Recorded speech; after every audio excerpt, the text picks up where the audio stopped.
Good morning.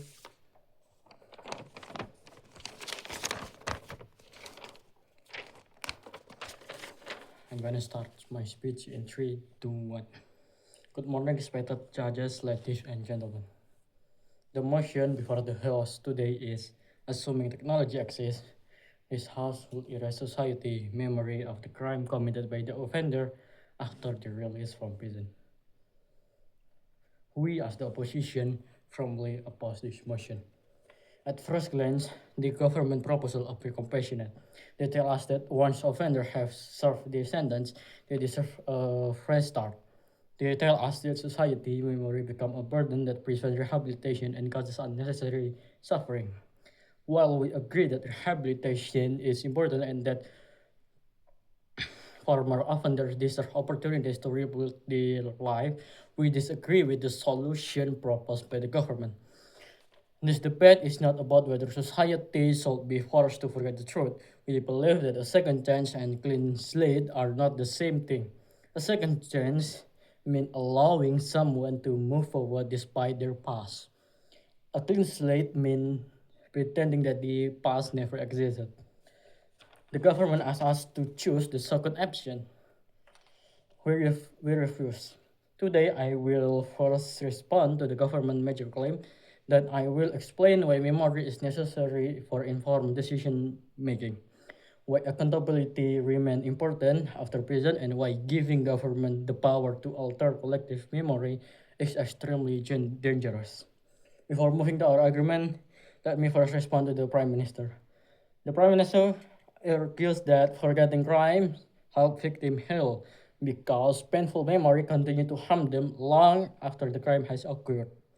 We acknowledge that victims often suffer for years. However, the government makes a dangerous assumption.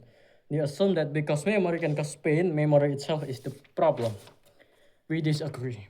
The problem is the crime. Healing does not come from pretending something never happened. Healing comes from understanding what happened, receiving support, obtaining justice, and eventually moving forward.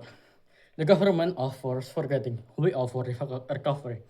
The Prime Minister also argues that former offenders struggle because society remember their crimes. Again, we agree that this challenge exists. However, the answer is not to erase history. The answer is rehabilitation program and the discrimination protection and opportunity for reintegration.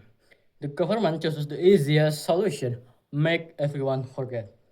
Now let me move to my first argument. Society has a right to remember information that affect important decisions. Everyday people will make decisions based on trust. We decide who we hire, who we vote for, who we trust with our children, who we trust with money, power, and responsibility. This decision requires information. The government removes that information. When people lose access to important information, they lose the ability to protect themselves and make informed judgment. The government may tell us that this individual has already served this sentence. That is true. But serving a sentence does not erase the reality that the crime happened. The public still deserves access to the truthful information when making decisions that affect their safety and well-being. My second argument is that accountability remains important ever after punishment ends. The government treats prison as the end of responsibility. We disagree. Prison is the completion of legal punishment. Accountability is something broader, accepting responsibility for it and demonstrating a genuine change. In our work, famous offender can rebuild trust through their action. They can show employers, community, and family that they have changed. That process is meaningful because people know what they overcome. The government remove this process entirely. If society forget the crime, there is no longer any recognition of growth. There is no recognition of redemption. There is no recognition of personal transformation.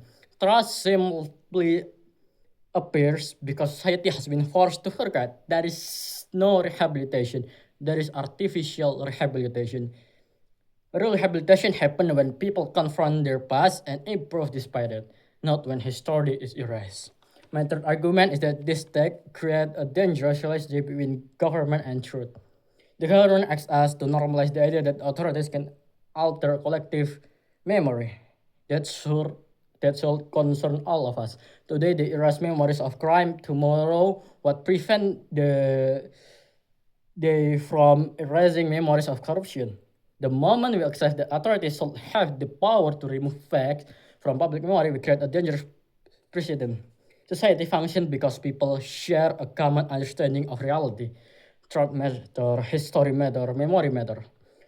Once government gain the ability to manipulate that and those things, we we are creating a society where fact become official.